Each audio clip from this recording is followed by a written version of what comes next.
Oh, it yeah, better. that's nice. I can see that. Yeah. Finally, right. we're live. You guys ready to do this? Yeah, we got. Oh my! Hey, it's Sunday, June 19th. Okay. 19th. I What is going on? I have no clue. All right, this is what would, happens when we don't supposed to. Do it. One was the first year meeting group that was supposed to be playing Paranoia LARP, but nobody wanted to LARP, so we just sat around the table and played Paranoia, which people who I don't. You have to be on camera. Well, then here you can have this. I will continue to be on camera. Yes. You want a Nice. beer? I have a peanut butter stout. A peanut butter stout beer. You want it? Okay, so you missed it. No, I had quite a selection of beer. Bookstore, so they're under different corporate titles than the rest of the Barnes & Noble. So they have a little more freedom, things like this. And so we're going to talk with them in the future about some, which I can't really say a whole lot about, but bring in some stuff, expand what we've done with them so far. And they've been incredible. The game we're planning on starting up. I'm not exactly sure the next date, but the game day in the coffee shop. And then Brooke and I will play games at our Mexican restaurant we go to all the time. That's it. Okay. And if you haven't played it, oh my God, it's hilarious. And when we had the game, Don't bother that no more. But Stephen is a very prolific dude. He's a writer.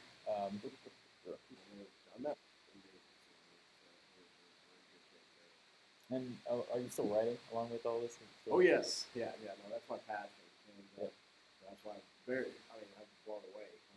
I actually got the late night call to be a guest of honor here at Hypericon on the last day of the Kickstarter campaign.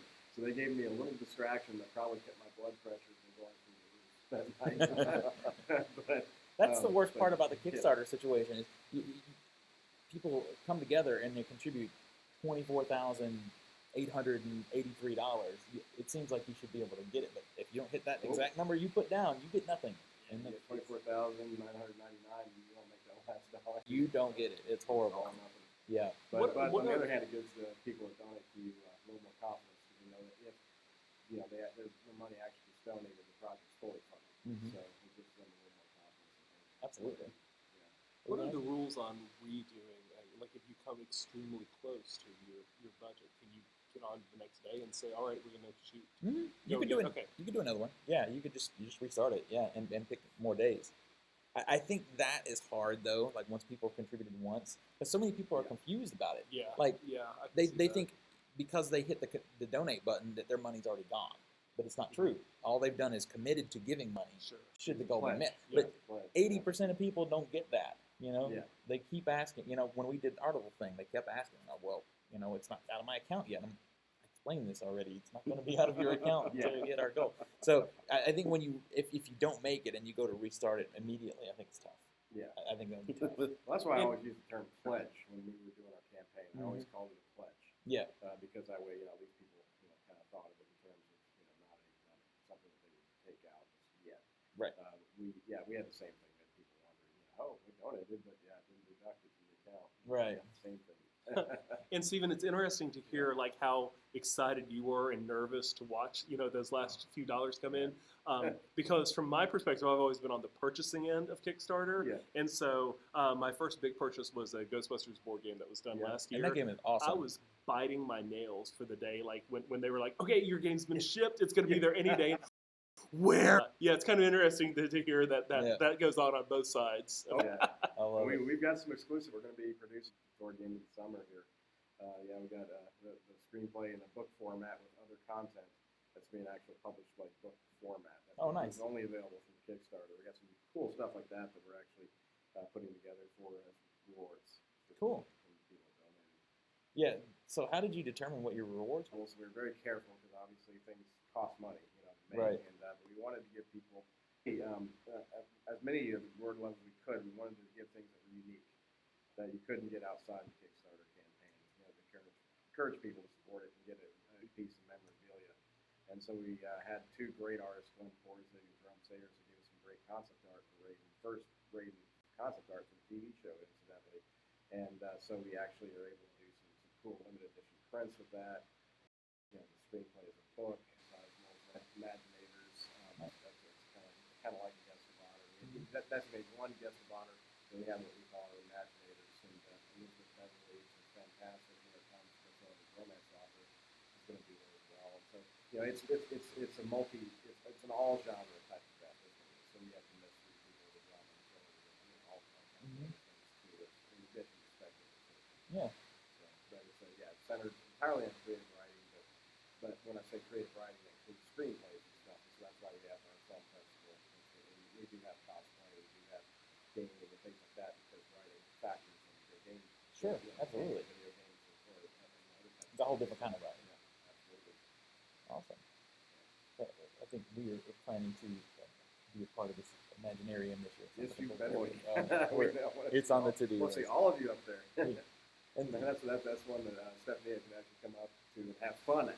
Yeah, not have be fun. bothered. Like enjoy yourself. I don't know what to do with a con, but I don't actually. I feel like if we went, you would be trying to fix I'm things. actually. You'd be like, somebody needs to move this table. That's how I get most of my volunteer staff. Is they come in and they go, oh, we're helping your tables, or we're helping your chairs, and then eventually I just look over and go, okay, thanks for being here. I know, this is why I try not to offer too much. You might as well just suck it up, cupcake. You're stuck with it. Oh, I know, it's true. I'm good with it. Let me just interject one little thing here. I just wanted to explain to you, Stephen, how proud we are that we have been able to do what we've done. We've watched, you've been with us, I think you've been 1 in 11 years now.